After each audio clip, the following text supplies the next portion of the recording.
આખા પરિવારને લઈ અને એકવાર શેત્રુંજી ગિરિરાજ જવું છે. આપણે ઉપર યાત્રા કરવાનું ચાલુ કરીએ આવતીકાલે.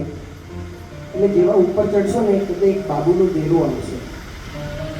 બાબુના ડેરામાં આદેશ્વર ભગવાન છે. આ આદેશ્વર ભગવાનની ભક્તિ કરી નીચે અને ત્યાંથી બહાર નીકળીએ એટલે એક ઊભી પ્રતિમા છે, ભીડભંજન પાર્શ્વનાથ ભગવાન. કહેવાય એવું છે કે આ દાદાની પાસે જે માંગો ને એ મળે.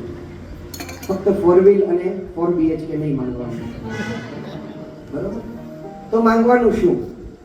તો કે દાદા તારી 99 કરવા આવી છે, દાદા તારી છઠ કરીને 7 યાત્રા કરવા આવી છે, દાદા તારો છરી પાલિત સંગ લઈને આવવું છે, દાદા તારી પાસે અમારા આખા પરિવારને એકવાર ભક્તિ કરવા માટે લઈને આવવા છે. આવું કંઈક માંગીએ એટલે 110% આ ભીડભંજન દાદા એની મનોકામના પૂરી કરે છે.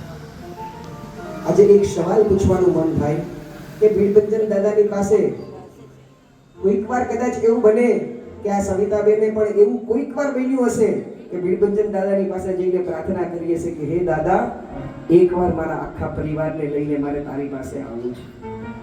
આજે જ્યાં પણ એમનો આત્મા હશે, એ આત્મા જ્યાં પણ હશે ને, એ જે સાતા પામતો હશે ને, જેની આપણે કોઈ વિચારસરણી પણ નહીં કરી શકીએ, એવો આ ઉત્તમ દિવસ આજે આ સંઘવી પરિવારની અંદર આવ્યો છે. એકવાર આ પરિવાર માટે સવિતાબેન જયસુખલાલ સંઘવી એમના આખા પરિવાર માટે એકવાર જોરદાર તાળીઓથી અનુમોદના કરો પુરુષાળી.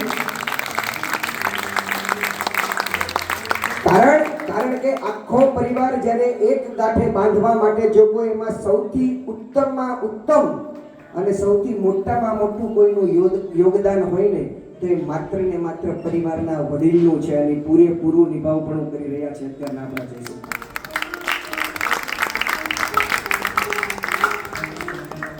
બહુ સરસ મજાની આપણે એક અહીંયા આગળથી પરમાત્માની ભક્તિ પણ લઈએ છીએ.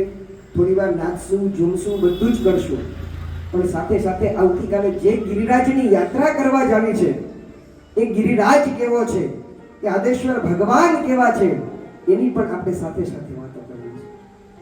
બહુ સરસ મજાના શબ્દો ઉદયરત્ન મારા સાહેબના